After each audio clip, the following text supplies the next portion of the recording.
we can speak now to political analyst Alexandra Filippenko, who joins us now. Let me start by asking you, does this look to you like a Russian kind of a stunt? Oh, I must say that I'd be extremely surprised, and I would be amazed, I must say, that if it wasn't a Russian stunt, if it wasn't paid and organized by some Putin-affiliated entity, I would be extremely surprised. I would barely believe this fact. Those 3 men who left those fake coffins and that stunt really reminds me of everything that Russia has been doing for the past few years already, and even before. I would suggest remembering, for example, 2016, the US elections and how Russian troll factories worked there, or even before that, as a member of the opposition movement in Russia since 2012, I personally can say that we were targeted. I could say we were used to practice the techniques that Moscow then used to tilt public opinion outside of Russia.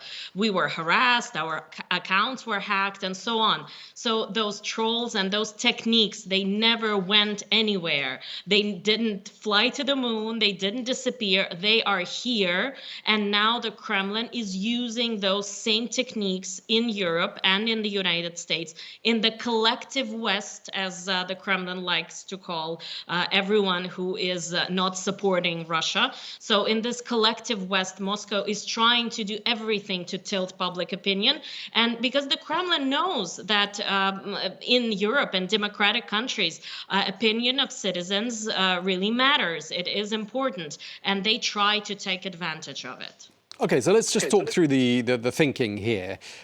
Coffins placed at the foot of the Eiffel Tower, draped in French flags. I mean, what do the perpetrators of such a stunt think they're going to achieve? What's the thinking here? They see it as their legitimate reaction to the permission to use Western weapons to strike military targets on Russian territory, and mainly the fact that the French military, according to some resources in Ukraine, the French military is already in Ukraine. All of this has once again reminded the Kremlin that it has no right to draw those red lines wherever it pleases. So the Kremlin understands that objective reality states that the collective West, France and United States and the whole world will not back away, will not back down. So they are trying to somehow manipulate public opinion and somehow draw the attention of French public that maybe there are people in France who are against using Western weapons to strike military targets in Russia, or against the fact that French military is being sent to Ukraine. So they are trying to at least start this dialogue, at least make people talk about it. And even now we are talking about it. But me, as a person coming originally from Russia, I must say that this is a total stunt. This is a typical stunt by the FSB, by the KGB. This is what they're trying to do. They're trying to muddy the waters.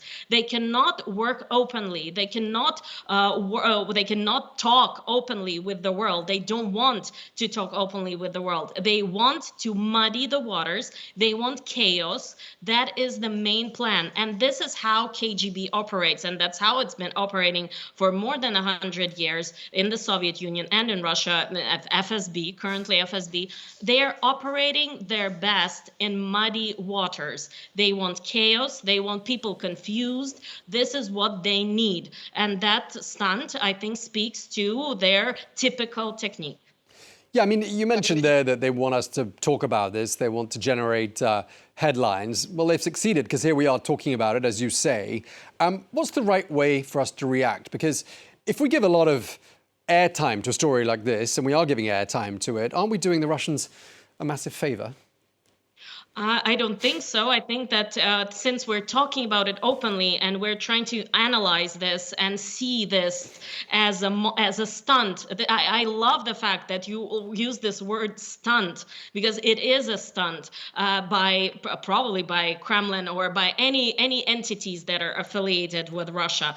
The fact that we are dismantling this idea that these might be French citizens, concerned French French citizens. I think it doesn't give any credit to the Kremlin. It only helps the French and anyone in Europe and around the world realize that this is what Moscow is doing right now. This is what they can do, or that's what they're going to be doing again and again. It's like that saying, tell me who your friends are. And let's look at Russia's friends. It's, for example, North Korea. And what North Korea is doing now, it's launching balloons full of garbage into South Korea. And that's the kind of allies today Russia has. And these are the stunts that we will see, and most probably we will see more and more. And in this social media age, when people can react fiercely or really aggressively to certain things, it is very important to talk about such stunts and realize that this is not more than just a stunt, and those people are not actual French citizens, French concerned citizens. And I think probably it's better to openly talk about it and just realize that this is only a game that FSB is playing, and they've been playing it all the way, and they've been playing it for many, many years, and they're very good at this game. Just look at what they're doing to their political opponents. They are poisoning their political opponents, and of course they will try to poison public opinion around the world. Yeah, and just lastly, I mean, you mentioned that the people involved aren't even French.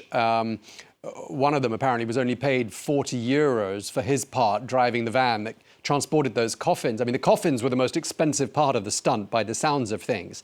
I mean, does that mean that, for that small budget, basically, to create quite a lot of news buzz, we're likely to see more and more of these kinds of incidents as the Russians realize that for not very much money, they can actually they can generate headlines, shall we say?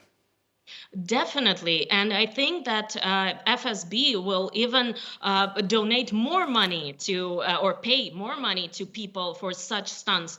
For example, I know that Ukrainian language internet is full of Russian trolls who write in Ukrainian with mistakes. And they write with mistakes because they cannot use anything but Google Translate or free translators. They cannot use professional translators to translate in Ukrainian because they don't have the funds.